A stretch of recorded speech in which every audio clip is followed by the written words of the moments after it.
They all turned to stare when the old black janitor walked into the boardroom during our biggest client meeting. The laughter started immediately, cruel, dismissive, the kind that makes your soul shrink. What they didn't know was that this janitor had just changed my life forever, and in the next 5 minutes he was about to change theirs too. Which country are you listening from? Tell us in the comments below. My name is Maya Richardson, and I thought I had finally made it. At 34, I was the youngest marketing director at Pinnacle Solutions, a Fortune 500 consulting firm in downtown Chicago. I had my corner office on the 32nd floor, my name etched in gold letters on the frosted glass door, and what I believed was the respect of my colleagues. The view from my window stretched across Lake Michigan, a daily reminder of how far I'd climbed from my childhood home in Detroit's East Side. I was one of only 3 black executives in the entire company of over 800 employees, and I wore that responsibility like armor, polished, professional, unbreakable. Every morning, I stood in front of my bathroom mirror, adjusting my blazer, checking my makeup, rehearsing the confidence I needed to walk into rooms where I was often the only person who looked like me.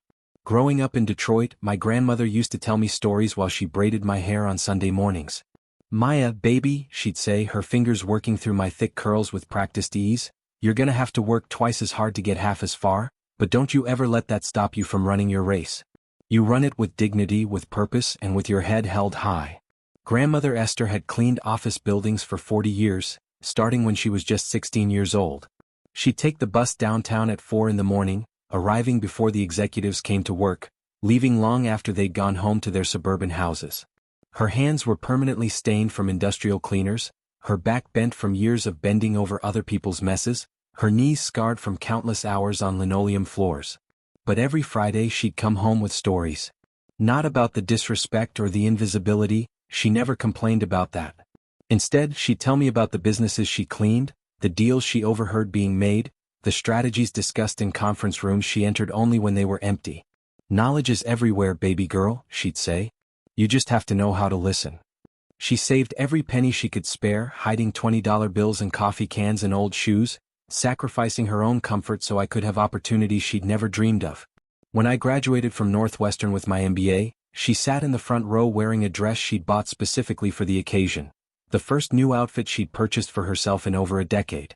The tears streaming down her face weren't just pride, they were validation that her sacrifices had meaning. "Now you can sit at those tables where decisions get made," she whispered to me after the ceremony, her weathered hands holding my diploma like it was made of gold. "Now you can be the voice in rooms where voices like ours have never been heard." I thought I had honored her sacrifice. I thought I had arrived. My apartment in Lincoln Park was everything I'd dreamed of as a child: hardwood floors, exposed brick walls, a kitchen with granite countertops where I could host dinner parties for my colleagues. I had a BMW in the underground garage, designer suits in my walk-in closet, and a 401k that was growing steadily. By every measurable standard, I was successful. But success, I was learning, was more complicated than I'd imagined. It wasn't enough to have the title and the salary, I had to prove every day that I deserved them. I had to be twice as prepared for every meeting, twice as articulate in every presentation, twice as composed when facing criticism that felt personal rather than professional. The morning everything changed like any other Tuesday in October. I was preparing for the biggest presentation of my career, a pitch to Secure Bank Financial, a potential $30 million account that would make or break our quarterly numbers. This wasn't just any client. Secure Bank was old Chicago money, the kind of institution that had been financing the city's growth since the 1800s. Landing them would cement my reputation and likely fast-track my promotion to senior vice president. I'd been working on this proposal for 4 months, staying until midnight, coming in on weekends, perfecting every slide, every statistic, every persuasive argument. I knew Secure Bank's business model better than some of their own employees. I'd studied their customer demographics, analyzed their competitor strategies, identified growth opportunities they hadn't even considered yet. My team had been skeptical from the beginning. During our initial strategy meeting, my colleague Brad Hansen, a 36-year-old Northwestern alum whose father had connections throughout the Chicago business community, had pulled me aside with what he called friendly advice. "Maya, are you sure you want to take the lead on this?" he'd asked, his voice carrying that particular tone white men use when they think they're being helpful. "I mean, Secure Bank is pretty traditional. Old school, you know? Maybe I should present and you can handle the research and analytics side? You're brilliant at that stuff." The way he said traditional made my skin crawl, but I'd smiled and told him I had it handled. I'd heard variations of this conversation my entire career, well-meaning colleagues suggesting I step back, take supporting roles, let someone else be the face of important presentations. "Brad," I'd replied, keeping my voice steady and professional, "I appreciate your concern, but I've been building relationships in the financial sector for 3 years. I know this industry and I know this client. I've got this." But his words had planted a seed of doubt that grew over the following weeks. Was I being naive? Was I setting myself up for failure by insisting on taking the lead? Every time I practiced my presentation, I could hear his voice in my head, questioning my judgment. The doubt followed me home, invaded my sleep, whispered to me during my morning runs along the lakefront. I called my grandmother one evening, needing to hear her voice. "Grandmama," I said, curling up on my couch with a cup of tea, "what if I'm not ready for this? What if I'm pushing too hard, too fast?" Her laugh was warm and knowing. "Baby girl, let me tell you something. I spent 40 years in buildings where people like you and me were invisible. But invisible doesn't mean we weren't paying attention. I saw how those businesses really worked, who made the decisions, who had the real power. And you know what I learned?" "What's that, Grandmama?" "The people at the top aren't smarter than us. They're not more qualified than us. They just had different opportunities. You earned your seat at that table. Don't you dare let anyone convince you to give it up." Her words strengthened my resolve, but they couldn't eliminate the pressure I felt every day at Pinnacle Solutions. The microaggressions were constant and subtle. Colleagues speaking over me in meetings, my ideas being attributed to others, invitations to important social events that somehow never reached me. There was the time I'd suggested an innovative digital marketing strategy for a healthcare client, only to watch Brad present the same idea 2 weeks later to enthusiastic applause. When I'd mentioned the similarity to our manager, he'd smiled and said, "Great minds think alike, Maya. It just shows you're both on the right track." There was the company retreat where I'd been seated at a table with the administrative assistants while my male colleagues networked with the senior partners over dinner. When I tried to join their conversation, the managing partner had turned to me with a patronizing smile and said, "Maya, why don't you tell us how the support staff is feeling about our new policies?" Support staff. As if my MBA from Northwestern and my 5 years of strategic consulting experience had been erased by the assumptions written on my face. I'd learned to navigate these moments with grace, to smile when I wanted to scream, to maintain my professionalism when others abandoned theirs. But each incident chipped away at my confidence, made me question whether I was being paranoid or whether the barriers I faced were real. The Secure Bank presentation represented more than just a business opportunity. It was my chance to prove that I belonged in that corner office, that my grandmother's sacrifices hadn't been in vain, that a black woman from Detroit could succeed in the highest levels of corporate America. I had prepared for this moment my entire life. The Secure Bank executives arrived at Pinnacle Solutions at exactly 10 a.m. on that Tuesday morning. I watched from my office window as their black town cars pulled up to our building's entrance, disgorging 5 men in identical navy suits who moved with the confidence of people accustomed to being the most important individuals in any room they entered. Richard Whitman, Secure Bank CEO, led the group. I'd researched him extensively, third-generation banker, Harvard undergrad, Wharton MBA, member of the Chicago Club and the Union League Club. His family's name was literally carved into the marble facade of Secure Bank's headquarters on LaSalle Street, a constant reminder of the institutional power he represented. I'd practiced my handshake in the mirror, rehearsed my opening remarks, chosen my outfit carefully, a charcoal gray suit from Theory, conservative but well-tailored, paired with a burgundy blouse and my grandmother's pearl earrings for luck. I looked professional, competent, and ready. When I walked into our main conference room, the Secure Bank team was already seated around our mahogany table, reviewing documents and speaking in low voices. The room fell silent as I entered, 5 pairs of eyes tracking my movement with undisguised surprise. "Gentlemen," our company president, Mr. Davidson, began, rising from his seat at the head of the table, "I'd like you to meet Maya Richardson, our marketing director. She'll be presenting our strategic proposal today." The shift in the room was immediate and unmistakable. The easy smiles that had greeted Davidson faded into polite masks. The handshakes I received were perfunctory, lacking the firm grip and eye contact they'd shown my male colleagues. Richard Whitman's assessment of me felt more like a security screening than a business introduction. "Interesting choice," Whitman said, his voice carrying just enough emphasis to make everyone uncomfortable. The pause before choice stretched long enough to fill with unspoken meaning. We were expecting someone with more traditional experience in financial services. There was that word again. Traditional. It had followed me through my entire career, a coded way of saying, someone who looks like us.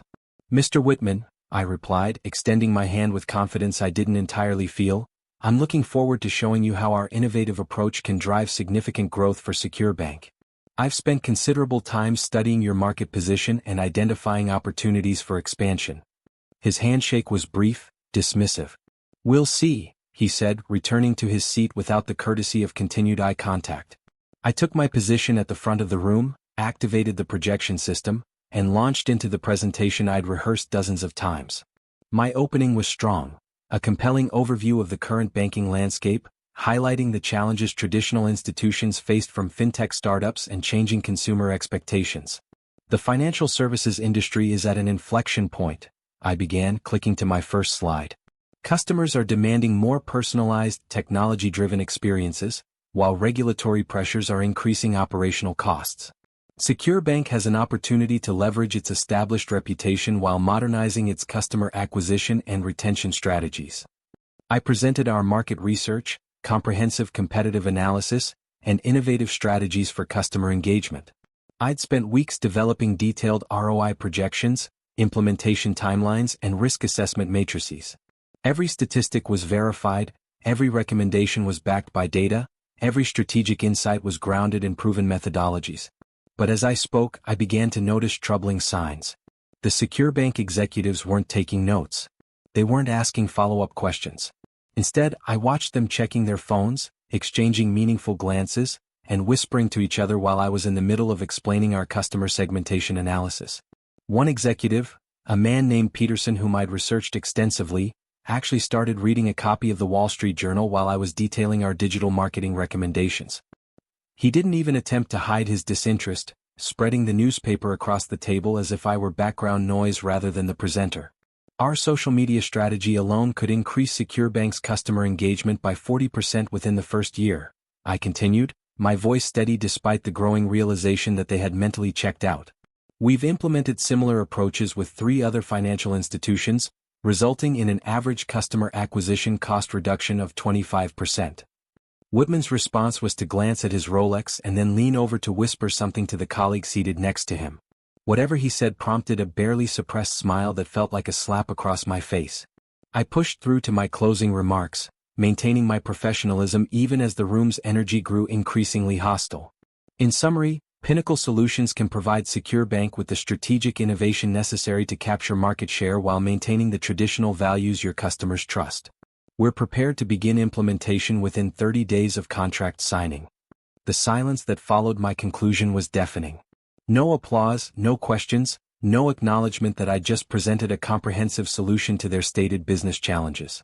Ms. Richardson, Whitman finally said, his tone carrying the patronizing patience typically reserved for children or the intellectually deficient. This is all very creative. But Secure Bank requires a more sophisticated approach to our business challenges. We need consultants who understand the complexities of our industry, professionals who can relate to our clientele and board of directors. The coded language was crystal clear. We need someone who looks like you. Someone who sounds like you. Someone who is you. I appreciate your time, Whitman continued, standing up and effectively ending the meeting, but I think we'll be exploring other consulting options. The other executives rose in unison, gathering their materials with the practiced efficiency of people accustomed to making quick decisions and moving on. Handshakes were exchanged all around, warm, respectful farewells for Davidson and the other Pinnacle executives. For me, they offered curt nods and the kind of perfunctory, thank you, typically given to service staff. As they filed toward the door, I heard Peterson say to Davidson, "We'll need to discuss this engagement with someone more senior in your organization. Someone with a deeper understanding of our institutional requirements." The door closed behind them with a soft click that sounded like a gavel falling. I stood at the front of that conference room for 20 minutes after everyone left, staring at my presentation materials scattered across the table. 4 months of work. Hundreds of hours of research. Innovative strategies that could transform their business. All dismissed in 45 minutes because I didn't fit their mental image of what a successful consultant looked like. The worst part wasn't the rejection. It was the certainty that my qualifications had never mattered. They'd made their decision the moment I walked into the room, before I'd spoken a single word, based entirely on assumptions written on my face. The days following the Secure Bank presentation felt like walking through quicksand. Every interaction at Pinnacle Solutions was colored by the knowledge that I'd failed to land the biggest account of the year, regardless of why that failure had occurred. Davidson called me into his office the next morning. His corner suite was designed to intimidate, floor-to-ceiling windows, leather furniture that cost more than most people's cars, and walls lined with photographs of him shaking hands with Chicago's political and business elite. "Maya, sit down," he said, gesturing to one of the chairs facing his massive desk. "We need to discuss what happened yesterday." I'd spent the previous evening preparing for this conversation, anticipating his questions, rehearsing my responses. "Mr. Davidson, I believe the presentation was comprehensive and professional. The strategic recommendations were sound, and the ROI projections were conservative. If Secure Bank chose to go with another firm, I respect their decision, but I stand behind the quality of our proposal." Davidson leaned back in his chair, steepling his fingers in a gesture I'd seen him use when delivering bad news. "Maya, I think maybe you came on a little too strong yesterday. These old-school clients need to be handled with a softer touch. Sometimes enthusiasm can be misinterpreted as aggression." Aggression. The word hung in the air like smoke from a fire. In my 5 years at Pinnacle Solutions, I'd never been described as aggressive. Thorough, yes. Prepared, absolutely. But aggressive? That was a label typically reserved for black women who dared to display the same confidence that was celebrated in their white male colleagues. "I'm not sure I understand," I replied, keeping my voice level. I presented factual analysis and strategic recommendations. The same approach we've used successfully with 12 other clients this year. "I'm not questioning your analytical skills," Davidson said, though his tone suggested otherwise. "I'm just saying that maybe Brad should take the lead on future banking clients. He has a good rapport with that demographic. Sometimes it's about finding the right fit." Demographic. Fit. The euphemisms were multiplying like bacteria, each one designed to obscure the truth while delivering the same message. "You don't belong here."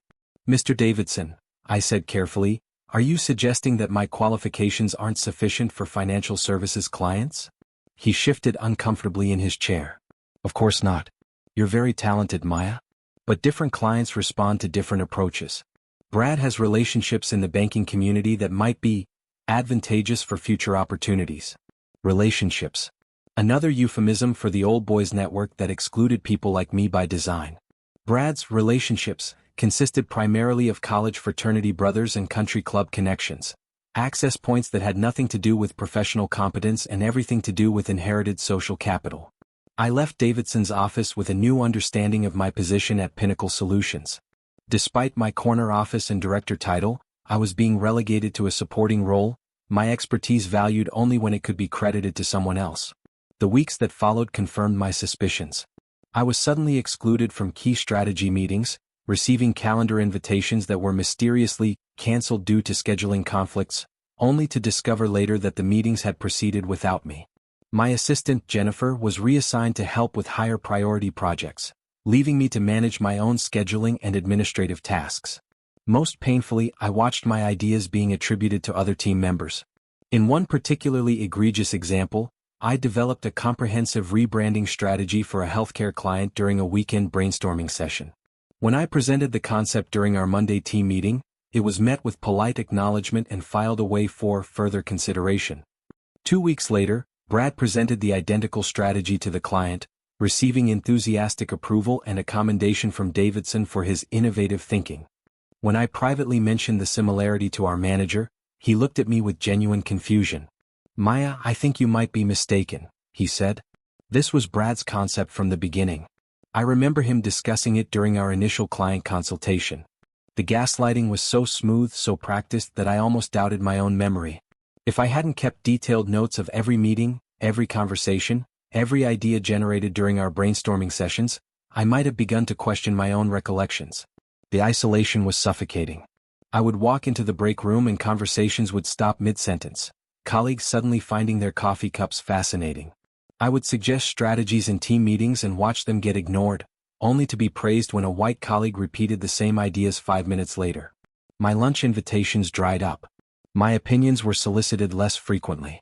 When I did speak during meetings, my comments were acknowledged with polite nods and quickly forgotten.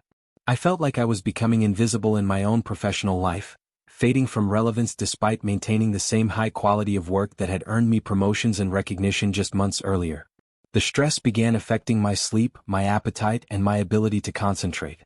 I found myself second-guessing every email, every presentation, every interaction with colleagues. Was I being too assertive? Not assertive enough? Should I smile more? Speak softer? Change my hair?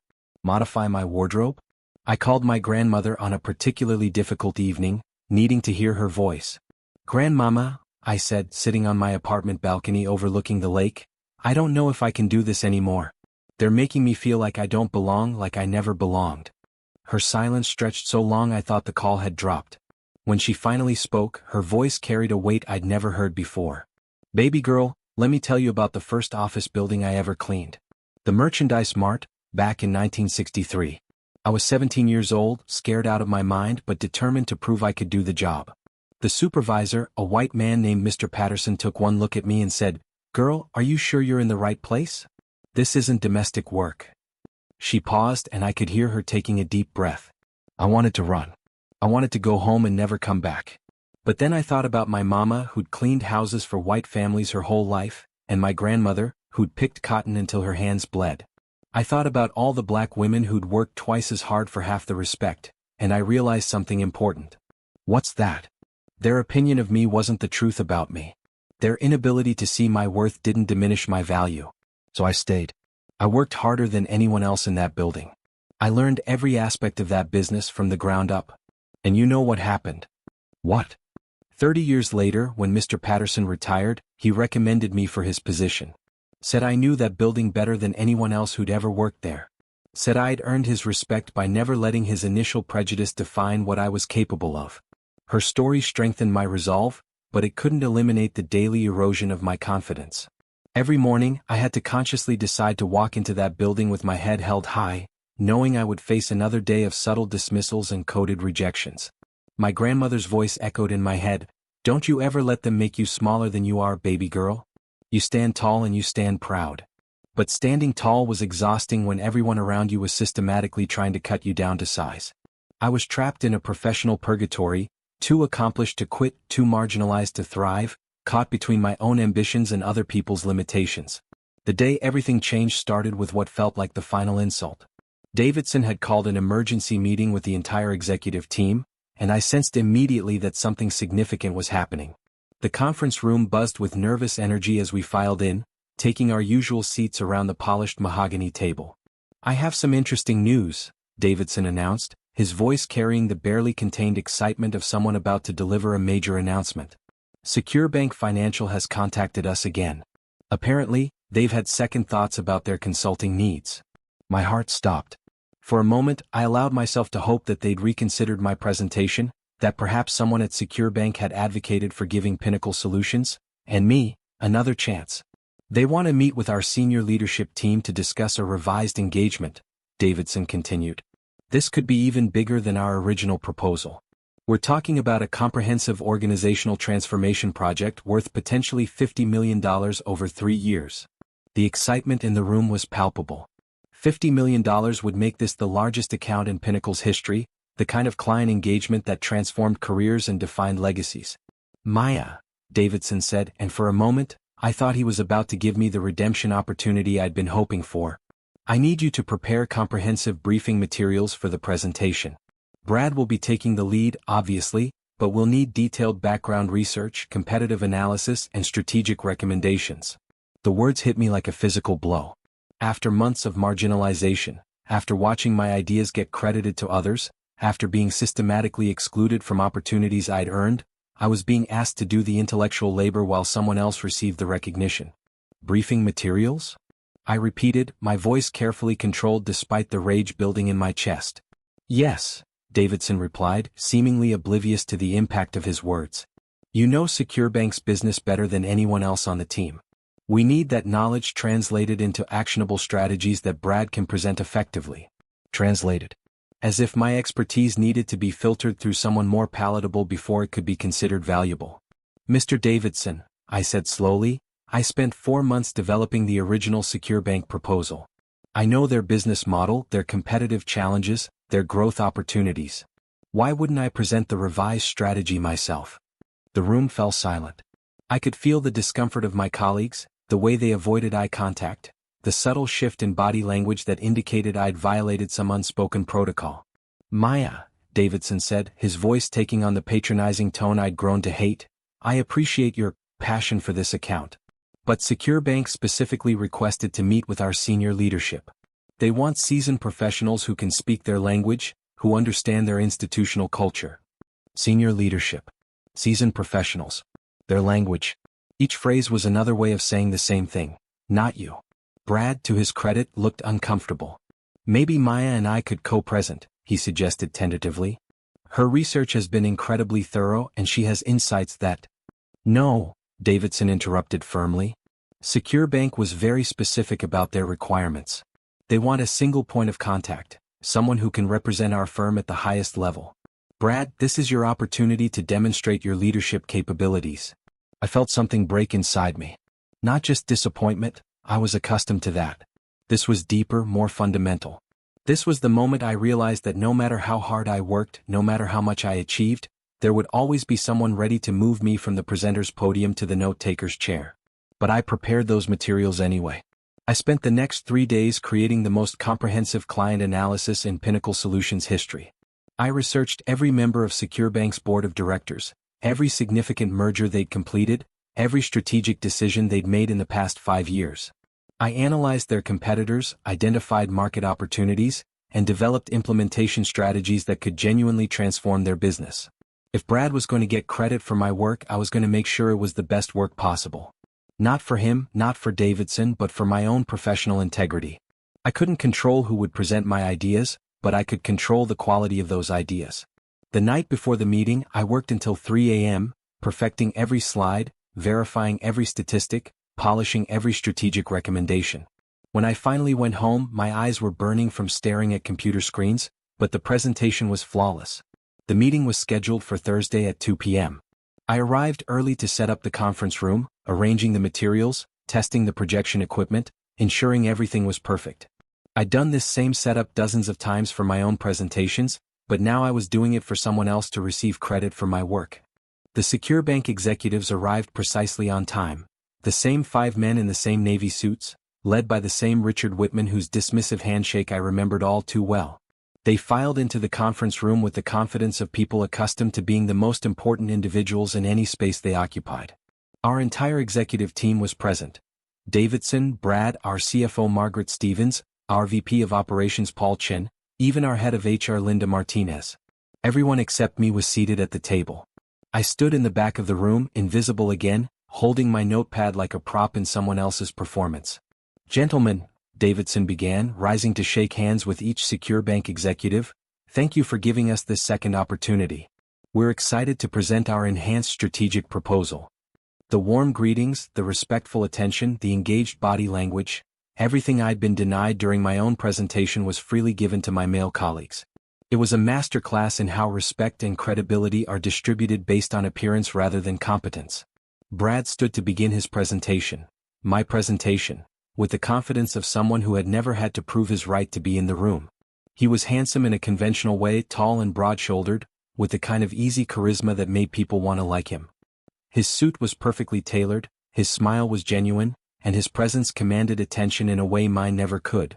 "Mr. Whitman, gentlemen," he began, clicking to the first slide, "today I want to show you how Pinnacle Solutions can revolutionize Secure Bank's market position while honoring your institutional legacy." He moved through my analysis with practiced ease, explaining my research as if it were his own original insight.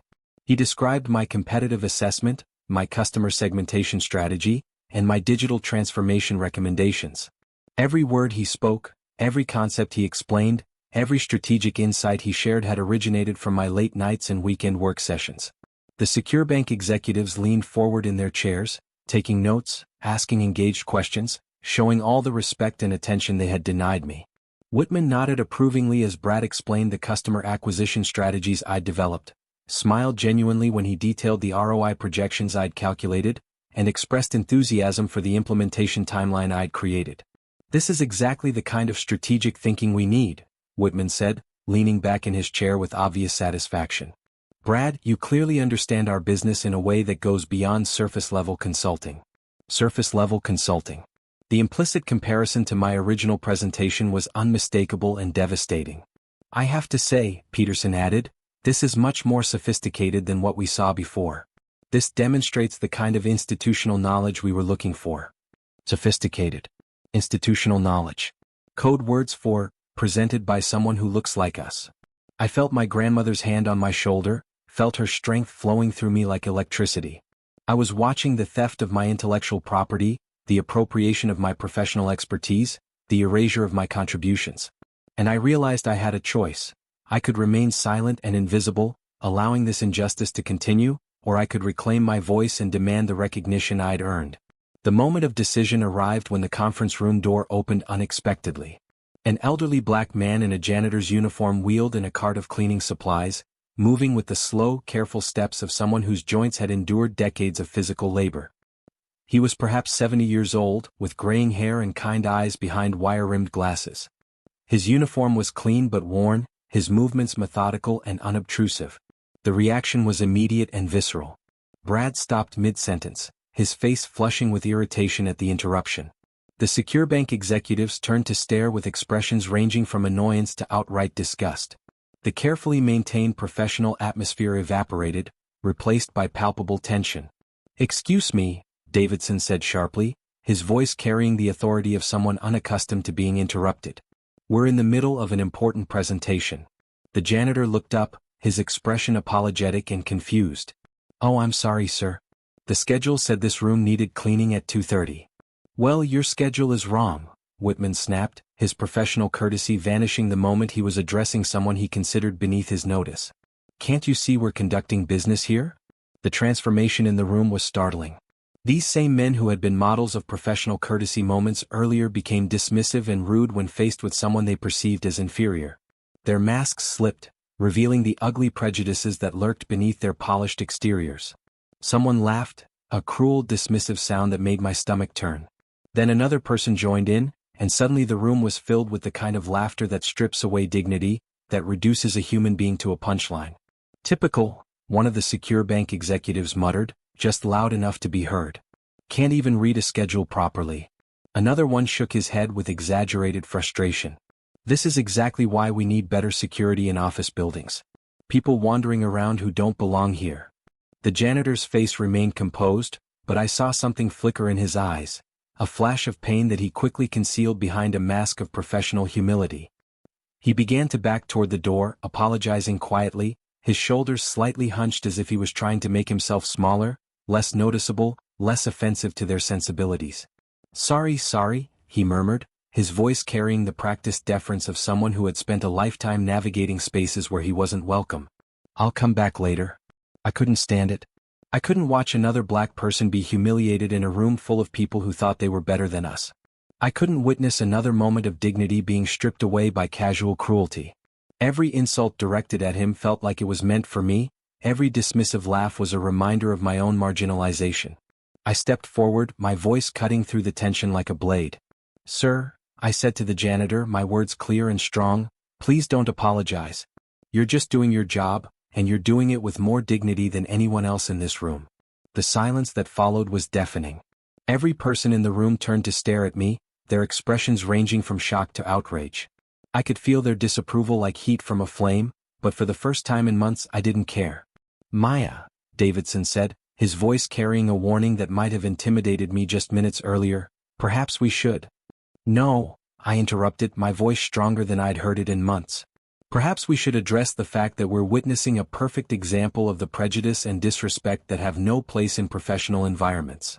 The janitor looked at me with surprise, then smiled, a warm, genuine expression that seemed to light up the room despite the hostility surrounding us. "Thank you, young lady," he said softly, his voice carrying a dignity that no amount of mockery could diminish.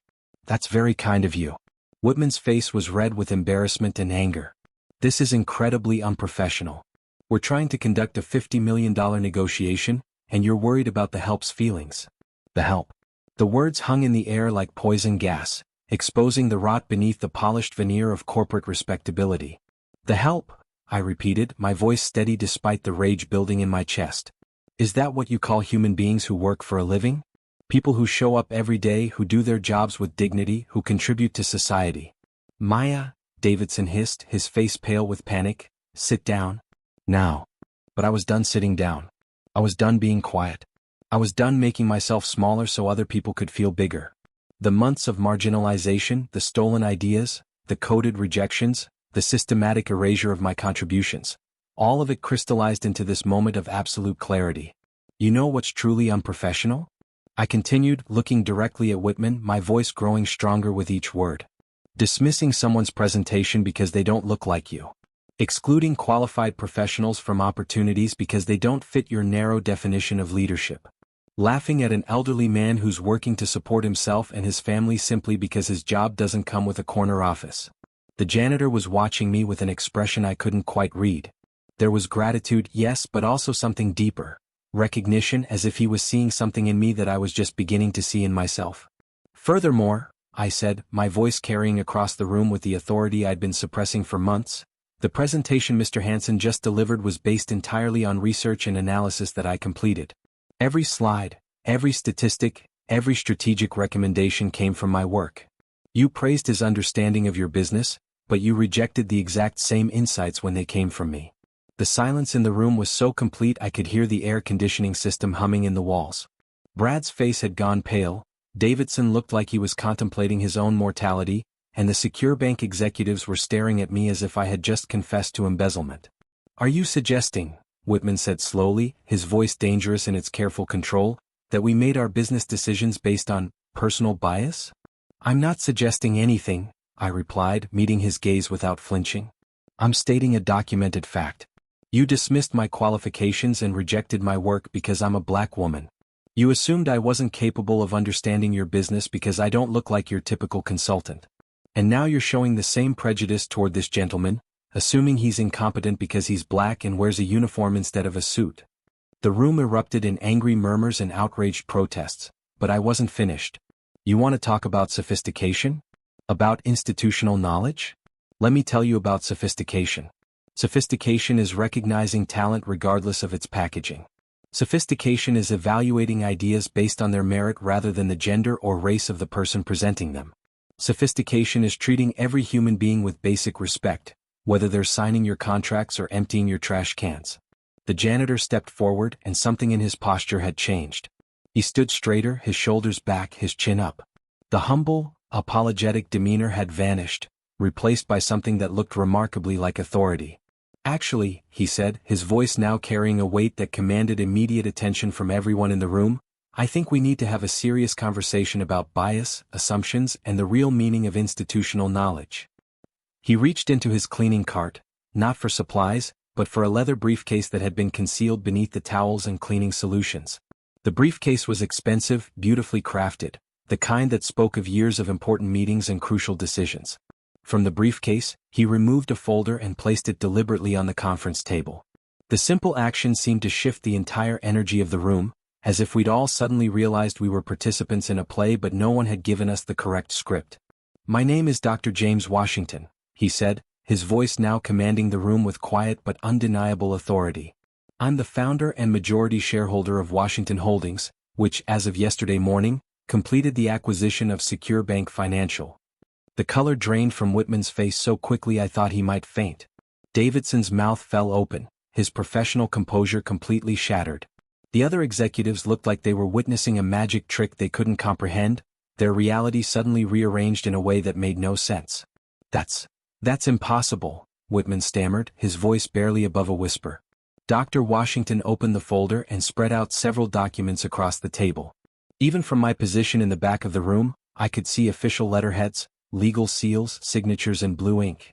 I've been conducting what you might call undercover research for the past 6 months, Dr. Washington continued, his tone professional but tinged with something that might have been amusing. I've been visiting companies throughout my portfolio in various capacities, delivery driver, maintenance worker, security guard, and yes, janitor. I wanted to observe how employees and clients are treated at every level of the organization when they think no one important is watching. He gestured to the documents spread before him. These represent the findings of my investigation. Discrimination complaints, harassment reports, documented instances of bias that have cost companies millions and lost talent, legal settlements, and damaged reputations. Secure Bank, I'm sorry to say, has been particularly problematic in this regard. Whitman was staring at the papers as if they were written in ancient hieroglyphics. But you're black. Dr. Washington supplied calmly, his voice carrying no trace of defensiveness. Yes, I am. I'm also a Harvard MBA, a former Goldman Sachs partner, and according to Forbes, one of the 50 wealthiest individuals in Chicago. I'm also someone who remembers exactly what it felt like to be dismissed, underestimated, and laughed at because of the color of my skin. The transformation in the room was surreal. The same men who had been models of corporate courtesy were now struggling to process information that contradicted every assumption they'd made. Their mental categories were colliding, their prejudices being challenged by reality in the most dramatic way possible. Dr. Washington turned to me and I saw something in his eyes that took my breath away: recognition, pride, and unmistakable respect. "Ms. Richardson," he said, his voice warm with genuine appreciation, "I've been following your work for some time. Your analysis of SecureBank's customer acquisition challenges was brilliant, the first time you presented it.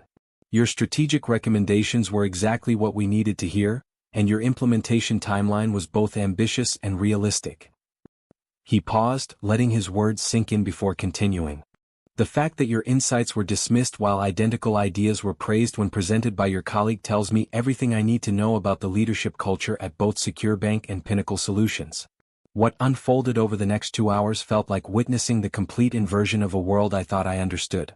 Dr. Washington methodically dismantled every assumption, every prejudice, every systematic barrier that had shaped my professional experience. "Let me explain what's going to happen," he said, settling into the chair at the head of the conference table, a position that suddenly seemed natural, inevitable.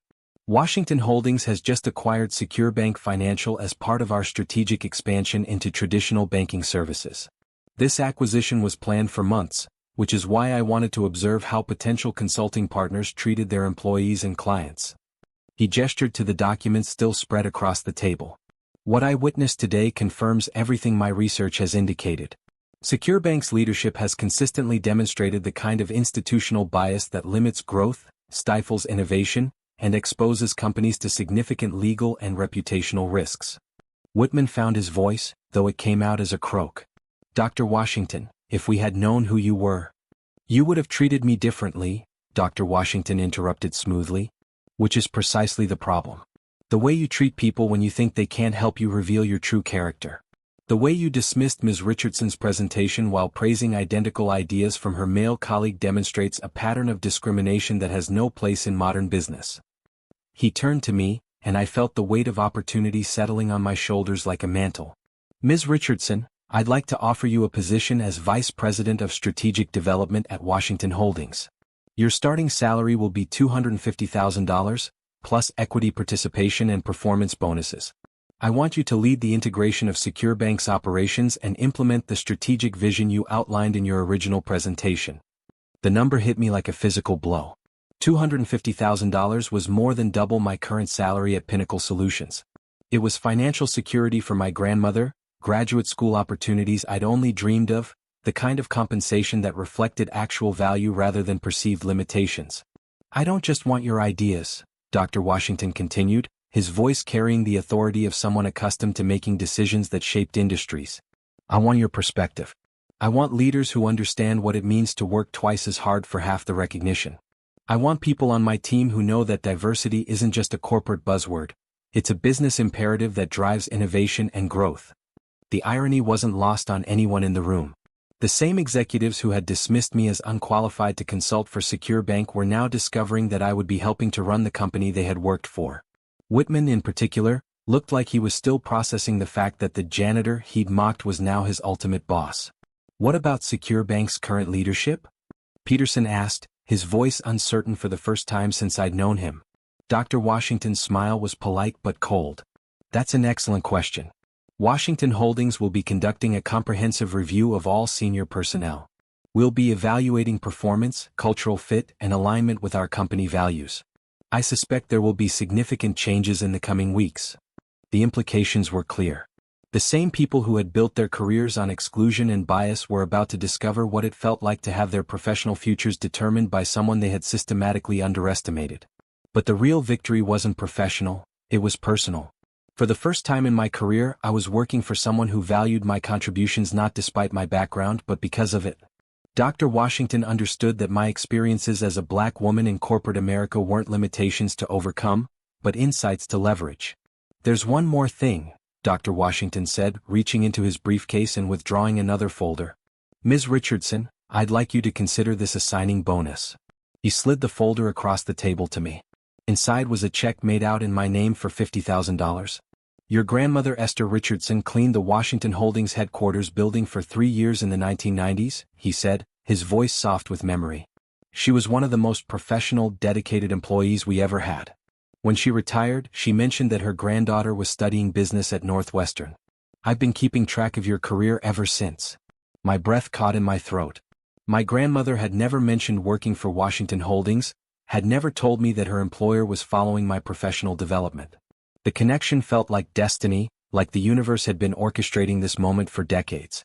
She used to tell everyone who would listen about her granddaughter who was going to sit at the tables where decisions get made, Dr. Washington continued.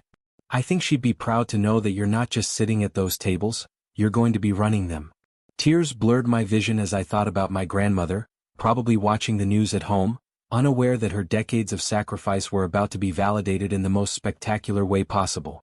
6 months later, I stood in the boardroom of Secure Bank Financial, now a subsidiary of Washington Holdings, presenting our transformation strategy to a room full of board members. The composition of that room had changed dramatically. 3 black executives, 2 Latina VPs, an Asian American CFO, and a leadership team that reflected the diversity of our customer base. The cultural transformation had been even more remarkable than the financial results. Employee satisfaction was up 40%, customer retention had improved by 35%, and we just closed the largest deal in the company's history. When you create an environment where talent is recognized regardless of its packaging, extraordinary things become possible. During my presentation, I caught sight of Dr. Washington in the back of the room. He was wearing one of his expensive suits now, but he carried himself with the same quiet dignity I'd seen when he was pushing that janitor's cart. He nodded at me with the pride of a mentor watching his protégé succeed. After the meeting, he pulled me aside. "Your grandmother called me yesterday," he said, his eyes twinkling with amusement. "She wanted to make sure I was treating you right." I laughed, imagining that conversation. "What did you tell her?" "I told her that her granddaughter is one of the most talented executives I've ever worked with, and that she raised a woman who knows how to stand up for what's right, even when it's difficult." He paused, his expression growing serious. "Maya, what you did that day in the conference room, speaking up for someone you thought was just a janitor, that told me everything I needed to know about your character. Success isn't just about intelligence or competence. It's about how you treat people when you think they can't help you advance your career."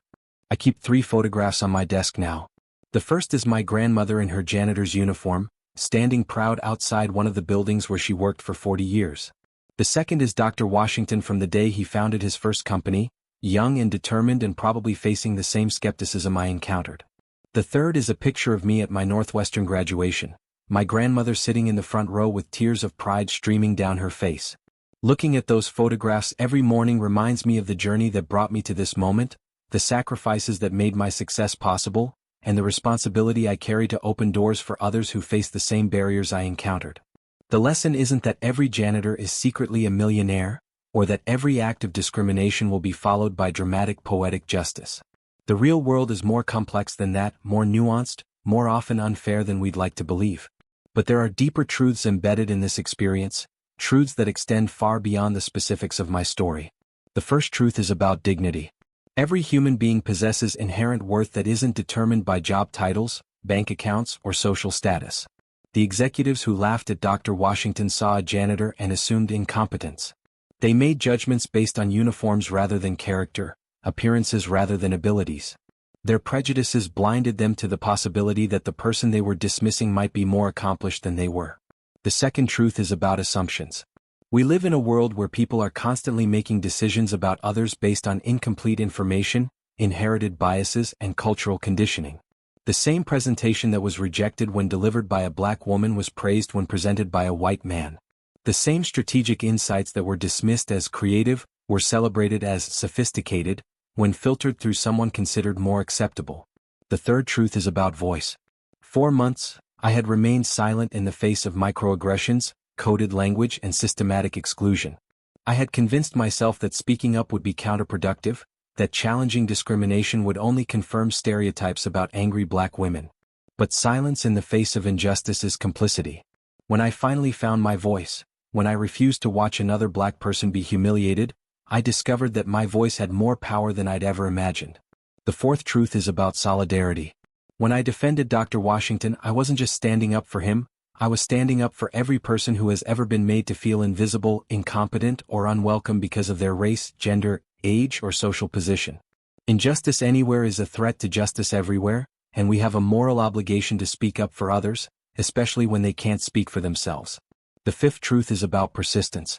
My grandmother cleaned office buildings for 40 years, facing disrespect and invisibility every day, but she never stopped believing that her granddaughter could achieve something greater.